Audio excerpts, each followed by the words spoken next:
Ethereum and blockchain, probably the two biggest buzzwords within the tech industry at the moment. There's so much hype surrounding them, but not many people know exactly what's going on behind the scenes.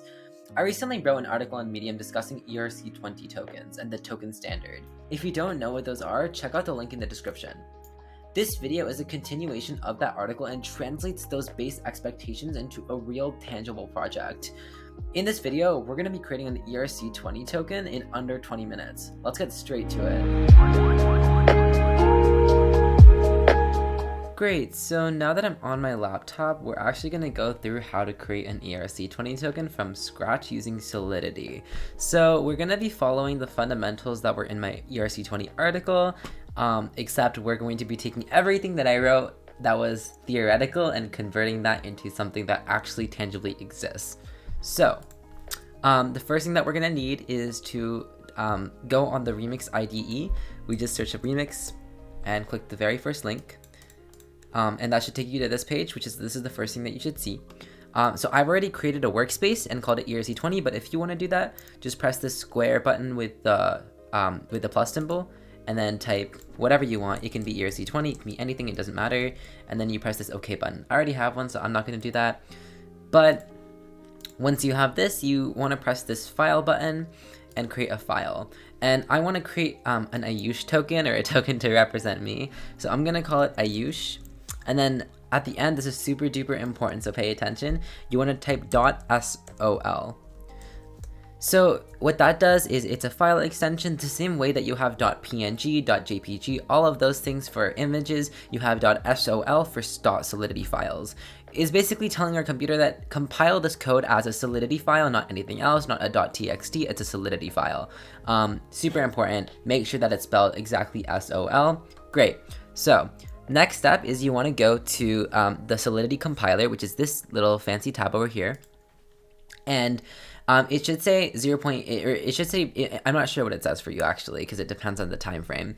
But whatever it says over here, change it to the latest version. So over here you see 0.6, 0.7, 0.8. The latest version right now is 0.8.11, at least at the time of filming. So I'm going to make it the latest version, and then make sure that this auto compile button is checked, and then just compile it. Simple as that, super duper straightforward. Now you will see that there are some errors there, warnings, ignore that. What we're gonna do is we're actually going to input a licensing comment into our code, and we're gonna copy and paste that. I will put that in the description, but this is just some boilerplate code that you get to get rid of for one of these licensing errors. Don't worry about it, just copy and paste the code, and yeah, so if you see, one of the warnings actually disappeared. So that was basically it, just to get rid of the warning. That's about it. Super, you don't need it, but it's good etiquette. Next, our next warning says, oh, we need to add a Pragma Solidity line. This is basically saying we want our code to understand which version of Solidity we're using. So we use a Pragma line. So we type Pragma and then Solidity, and then Shift 6 to get that little symbol over there, and then 0.8.11, and then semicolon. Every line in Solidity ends with a semicolon. It's very similar to JavaScript. Make sure that you don't forget that, because you'll get some errors. And make sure that 0.8.111, whatever is here matches over here. Let's say this is 0.8.5. Make sure that it says 0.8.5. It should match. That's about it. Next, what we're going to do is create a contract. So once again, if you've read the article, you should know what a smart contract is by now. If not, I'm going to link the article in the description. So check it out before you watch the video. Just as a quick disclaimer, this is a continuation of the article. So some of the information that you learn in the article is actually a prerequisite. So to create a contract, pretty simple. You just type contract, the name of the contract. So I'm going to name it Ayush. And actually, before creating the contract, I'm going to do something interesting. So we know that from the article that ERC-20 tokens have certain functions that are default functions, but we need to import that into our code. So what we're going to do is we're going to search up OpenZeppelin GitHub. This is essentially a GitHub folder that has a bunch of contract code that we don't need to actually code ourselves. We can actually just use import it from this GitHub link. So you go to contracts, you go to token, and then ERC-20 over here.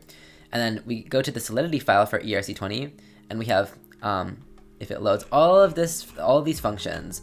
Wait, I want to actually, hopefully this will make sense in a second, but if we go to my article, and if you scroll down, I showed you that there were some default functions, right? Like total supply, balance of, allowance, things like that.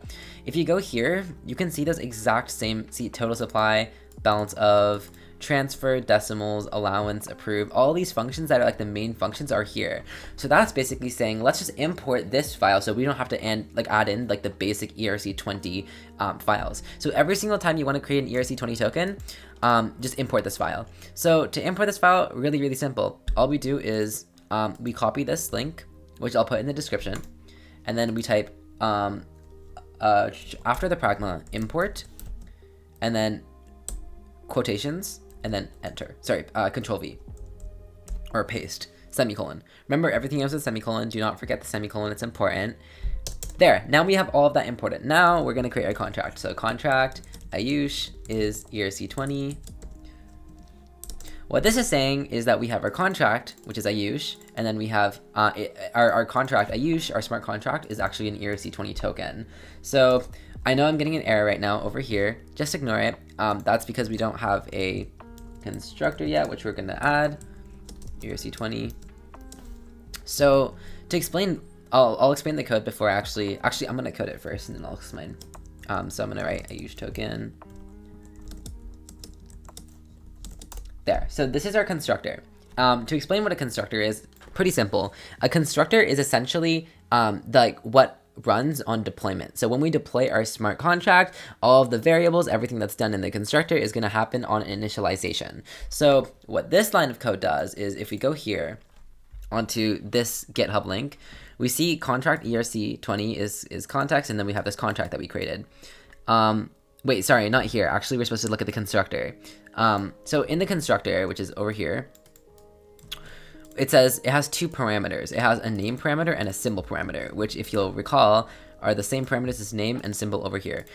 So the name is just the name of the token, and the symbol is the symbol or ticker of the token, which is, for example, for Ethereum, sorry, for Ether, the ticker is ETH. For Bitcoin, it's BTC. So for me, I put Ayush token as the name and AAY as my ticker. So as I said, just add them as parameters. Simple as that. I now have a constructor. So an important thing to do when you create a token is to define how many tokens you want to start with. So this is our initialization function, essentially. So we want to initialize some tokens. So to do that, we're going to mint some tokens. If you scroll down here, you'll see that there's a mint function that I talk about. And we want to use a mint function that's actually in the ERC network already. Sorry, the ERC standard. So we have this function, underscore mint, that takes in an address known as account, with a variable account, and then an amount with the variable amount. So all we're gonna do, and this is super simple, is call the mint function. Also, ignore these lines of code. You don't need that. You don't need to understand it. You just need to know how to apply it.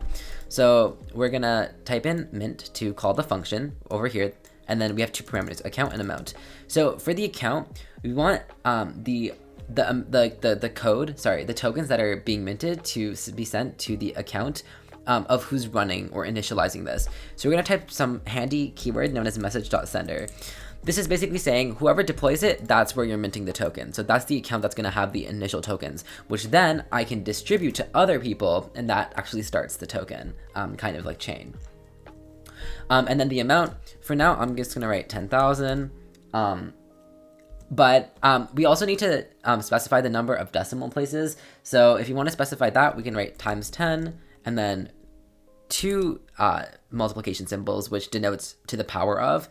And then, so the standard for ERC-20 is you have 18 decimal places. So I'm going to use that for now, but it's not mandatory to be 18. It can be 5, 6. That's basically just saying, like, you know how if we have Ethereum, I can have like 5.326 Ethereum as an example, right? But if I had no decimal places, 5.326 would round to 5, and everything else would be chopped off, kind of. So what we're doing is we're saying, okay, we can have up to 18 decimal places. That's all that means. So now what we have is 10,000 tokens created right from the get-go. There's only two more steps that we have to do, is we have to create a mint function and a burn function. Now we already have the mint and burn function, like over here, but the only issue is the mint function is internal. Same with the burn function, it's internal. Now, to quickly define what internal versus external is, an internal function runs with the, oh, sorry, I think my code just randomly died. An internal function runs within the code. We call it within the code. So I use this mint function within the code, and I called it within the code. Oh, I don't know why that keeps happening. It's probably a bug. Let's hope it goes away on its own. A burn function, same thing, internal, which means it's in the code. So an external function instead allows it to be run outside the code. So if I want to create a mint function, if I want to mint tokens after I've already deployed my smart contract, that way I can do it. Because the thing is, you can't actually change a smart contract once it's created. If you remember my article, it's immutable. So what we're going to do is we're going to define external functions that do the exact same thing as the internal functions. So simple, we're going to create a function, which we're going to define with function mint address to uint amount, and we're going to make it external. So this is basically just saying this is a variable called to and another variable called amount. Uint is referring to the type, so the type is an integer, and the address is the to, which is like which account I'm minting to, has the address keyword, so it's saying that it's an address. Pretty simple, and we're actually gonna add an admin feature over here, which you'll see in a second what it does. Address public admin. Oh, I spelled that wrong. This is what we're gonna do is input a requirement message.sender equals admin. Also, you need two equal signs. Make sure there's two equal signs. This is denoting that this is denoting or asking if it's equal. So we're basically saying the person that runs this function, are they an admin? If they are an admin, let them do this. If they're not an admin, send this message. Only admin are able to utilize this function. Great. Semicolon at the end. Now we're just gonna put the mint function in. Mint, which is like the same as the mint function. And then, hopefully that bug goes away soon, because I've been actually getting that bug a lot. But if your code just randomly disappears, just reload your page and it'll go away. So for the mint function, we want to use the to and the amount parameters. So our actual address is to, like the address, which is what we're minting to, and then the amount. Great. We're gonna do the exact same thing for burn. So let's just copy and paste and change some things. Burn. Now for burn, we don't actually have an address that we want to go to, because burn, if you once again read the article, you'll know that when you burn a token, it gets sent to the address of like 0x0000 with a bunch of zeros at the end. So we already have the address specified. We just have to burn our tokens. Now we don't need a requirement here, because anyone should be able to burn tokens. It doesn't just have to be the admin. And then we're gonna change this to burn. And we want to burn tokens from the account that is running the function, so message.sender. So that basically is saying that, like, if I want to burn the tokens, if I want to burn 10 tokens, it's going to take 10 tokens out of my account and then burn them. And then the amount is the same as the amount. Great. That should actually be our entire smart contract. So now we're ready to deploy. So in terms of deployment, super simple. Go to this deployment tab and change this to VM just to test it, and press the deploy button. Now we can open this contract, and we have a bunch of different things here. A lot of these are the exact same functions that are over here for the ERC tokens, and then plus these additional functions that we added. So for example, we can press the total supply function to see what the total supply is, which is 10,000, and then all of the decimal places. So let's say, we have an account over here. Let's say I want to let's say I want to mint some tokens to this address. Let's copy this address. Oops, my MacBook looks like it's about to die. Let's copy this address, paste it, and let's say I want to mint 10 tokens. Oops, it did not work for some reason. Let's see why it's not working. Have I copied the wrong address?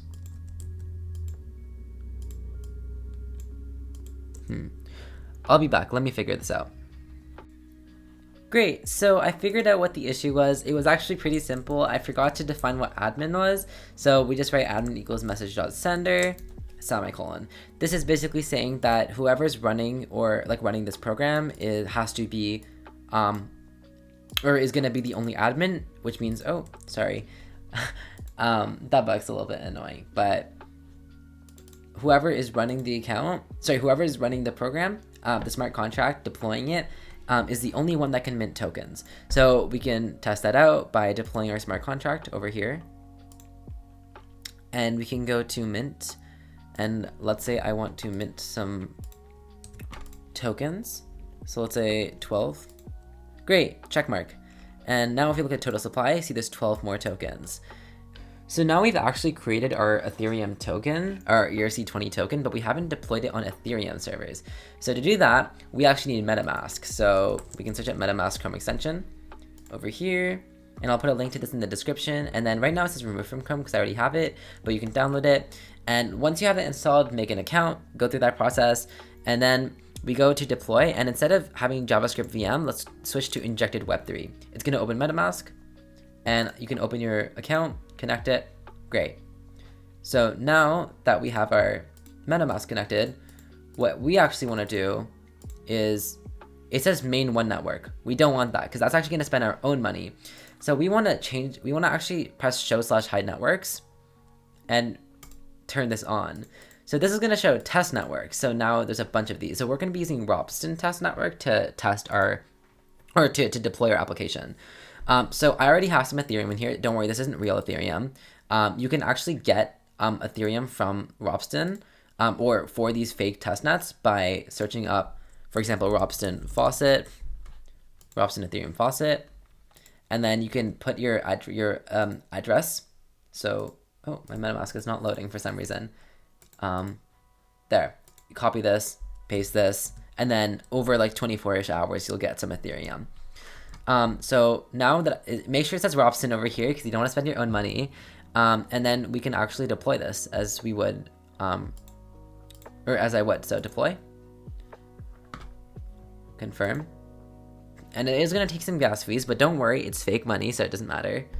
And it should deploy soon. Great, so it's done. It only took about a minute. So now we can see our deployed contract. And it has the exact same functionality, except now we're using our test network. So that's how you deploy an ERC-20 token. It's not too much work. It's pretty fun. So just to recap, to create a smart contract, we have to define our facility version, import the GitHub link, which I'll put in the description, create a contract, create a constructor to define how many tokens initially are sent, and also create the admin. Don't forget like I did. And then create a mint function, a burn function, and you can create any amount of functions after this if you want to add some extra functionality, but for now we're only adding those two.